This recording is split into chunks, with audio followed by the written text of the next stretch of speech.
ನಮಸ್ತೆ ಎಜಿ ನ್ಯೂಸ್ಗೆ ಸ್ವಾಗತ. ಕರ್ನಾಟಕ ರಾಜ್ಯ ರೈತ ಸಂಘ ಹಾಗೂ ಹಸಿರು ಸೇನೆ ಬೆಂಗಳೂರು ರೈತ ರಾಜ್ಯ ಸಂಘಟನೆಯ ಕೋಡಿಹಳ್ಳಿ ಚಂದ್ರಶೇಖರ್ ಬಣದ ಶಿಗ್ಗಾಂವ್ ತಾಲೂಕು ಘಟಕದ ವತಿಯಿಂದ ಮಂಗಳವಾರ ಶಿಗ್ಗಾಂವ್ ತಹಸೀಲ್ದಾರ್ ಯಲ್ಲಪ್ಪ ಗೋಣೆಣ್ಣವರ ಅವರಿಗೆ ಮನವಿ ಸಲ್ಲಿಸಲಾಗಿದೆ. ತಾಲೂಕಿನ ಕೋಣನಕೇರಿ ಶುಗರ್ ಫ್ಯಾಕ್ಟರಿ ಸಮೀಪದ ಶಿವಪುರ ಗ್ರಾಮದ ರೈತ ಈರಪ್ಪ ಸೋಮಪ್ಪ ಲಮಾಣಿ ಅವರು ಹಿಸ್ಸಾ ನಂಬರ್ 53ರ ಜಮೀನನ್ನ ಸುಮಾರು 3 ತಲೆಮಾರುಗಳಿಂದ ಸಾಗುವಳಿ ಮಾಡುತ್ತಾ ಬಂದಿದ್ದಾರೆ.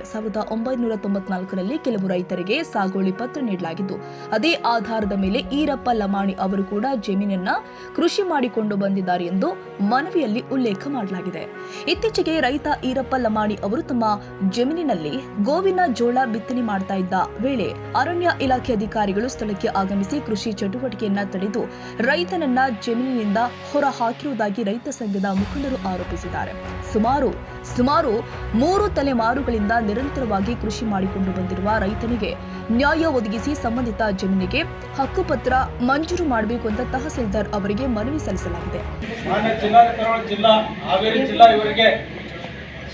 ವಲಯ ಅರಣ್ಯ ಕೃಷಿ ಭೂಮಿ ಸಾಗುವಳಿ ರೈತರ ಮೇಲೆ ದಬ್ಬಾಳಿಕೆ ಮಾಡಿರುವ ಖಂಡಿಸಿ ಮೇಲ್ಕಾಣಿಸುವ ವಿಷಯಕ್ಕೆ ಸಂಬಂಧಿಸಿದಂತೆ ವಿನಂತಿಸಿಕೊಳ್ಳುವಂದರೆ ಶಿಗ್ಗಾಂವ್ ತಾಲೂಕಿನ ಕೋಣನಕೇರಿ ಶುಗರ್ ಫ್ಯಾಕ್ಟರಿ ಹತ್ತಿರ ಈರಪ್ಪ ತಂದೆ ಸೋಮಪ್ಪ ಲಮಾಣಿ ಸಾಕಿನ್ ಶಿವಪುರ ಎಂಬ ರೈತ ಹಿಸ್ಸಾ ನಂಬರ್ 53 ಸುಮಾರು 3 ತಲೆಮಾರಿನಿಂದ ಭೂಮಿಯನ್ನು ಸಾಗುವಳಿ ಮಾಡುತ್ತಾ ಬಂದಿದ್ದು 1994ರಲ್ಲಿ ಜನ ರೈತರಿಗೆ ಸಾಗುವಳಿ ಪತ್ರವನ್ನು ಕೂಡ ನೀಡಿದ್ದು ಅದೇ ಪ್ರಕಾರ ಸಾಗುವಳಿ ಮಾಡುತ್ತಾ ಬಂದಿರುತ್ತಾರೆ. ಒಂದು ವಾರದ ಹಿಂದೆ ಅದೇ ರೈತ ಈರಪ್ಪ ಲಮಾಣಿ ಎಂಬುವರನ್ನು ಹೊರದಲ್ಲಿ ಗೋವಿನ ಜೋಳ ಬಿತ್ತಿರುವುದು ಏಕಾಏಕಿ ಅರಣ್ಯ ಅಧಿಕಾರಿಗಳು ರೈತನನ್ನು ಕಂಡು ಇದು ಏಕೆ ಉಳುಮೆ ಮಾಡುತ್ತೀಯ ಅಂತ ತಕರಾರು ಮಾಡಿ ಸಂಬಂಧಪಟ್ಟ ಠಾಣಾ ಬಂಕಾಪುರ ಪೊಲೀಸರ ಸಹಯೋಗದೊಂದಿಗೆ ರೈತನನ್ನು ಏಕಾಏಕಿ ಎಡಾಡಿ ರೈತನ ಮೇಲೆ ಹೊರದಿಂದ ಹೊರಗೆ ಹಾಕುವ ಕೆಲಸ ಮಾಡಿದ್ದಾರೆ. ಸುಮಾರು ದಿನಗಳಿಂದ ಉಳುಮೆ ಮಾಡುತ್ತಾ ಬಂದಿದ್ದು ತಾಲೂಕಿನ ರೈತ ಸಂಘದಿಂದ ಈ ಘಟನೆ ಖಂಡಿಸುತ್ತೇವೆ. ಈ ಘಟನೆ 3 ತಲೆಮಾರಿನಿಂದ ರೈತರು ಸದರಿ ಜಮೀನನ್ನು ಉಳುಮೆ ಮಾಡುತ್ತಾ ಬಂದಿರುತ್ತಾರೆ. ಅವರಿಗೆ ಹಕ್ಕುಪತ್ರ ಮಾಡಬೇಕೆಂದು ತಮ್ಮಲ್ಲಿ ವಿನಂತಿ. ಇದೇ ರೀತಿ ಈ ಸಂದರ್ಭದಲ್ಲಿ ರಾಜ್ಯ ಪ್ರಧಾನ ಕಾರ್ಯದರ್ಶಿ ಟಿಡಿ ಬಸವರಾಜ್, ತಾಲೂಕು ಅಧ್ಯಕ್ಷ ಆನಂದ ಕೆಳಗಿನವನಿ, ತಾಲೂಕು ಉಪಾಧ್ಯಕ್ಷ ಶಂಕರಗೌಡ್ರ ಪಾಟೀಲ್, ಜಿಲ್ಲಾ ಉಪಾಧ್ಯಕ್ಷ ಹಿರೇಗೌಡ್ರ ಪಾಟೀಲ್, ಹಾವೇರಿ ಜಿಲ್ಲಾ ಉಪಾಧ್ಯಕ್ಷ ಗಿರಿಧರ್ ಗೌಡ್ರ ಪಾಟೀಲ್ ಸೇರಿ ಕರ್ನಾಟಕ ರೈತ ಸಂಘದ ಪದಾಧಿಕಾರಿಗಳು, ರೈತರು ಹಾಗೂ ರೈತ ಮಹಿಳೆಯರು ಉಪಸ್ಥಿತರಿದ್ದರು. Raviraj Samshi, Shiggaon, AG news.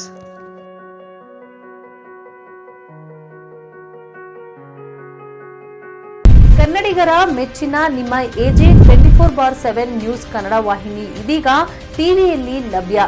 ವೇಳೆ ನೋಟಿಸ್ ಕೊಟ್ಟಿದ್ರೆ ವಾಪಸ್ ತಗೋತೀವಿ. ಇವತ್ತು ವಕ್ಫ್ ಪ್ರಾಪರ್ಟಿ ಅಂತೇಳಿ ಬರ್ತದೆ ಅಂತ ಹೇಳಿದ್ರೆ ರೈತರು ಬೀದಿಗೆ ಬಂದ್ರೆ ಏನ್ ಮಾಡ್ಬೇಕಾಗುತ್ತೆ? ಯಾರು ವೋಟ್ ಹಾಕಿಲ್ಲ ಅಂದ್ರೆ ಗ್ಯಾರಂಟಿನೆಲ್ಲ ಸ್ಟಾಪ್ ಮಾಡ್ಬಿಡ್ತೀವಿ.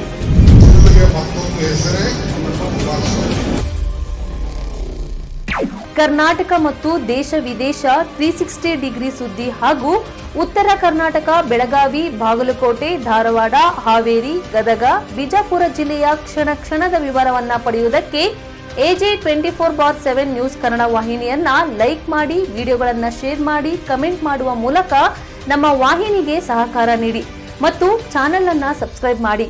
ಧನ್ಯವಾದಗಳು.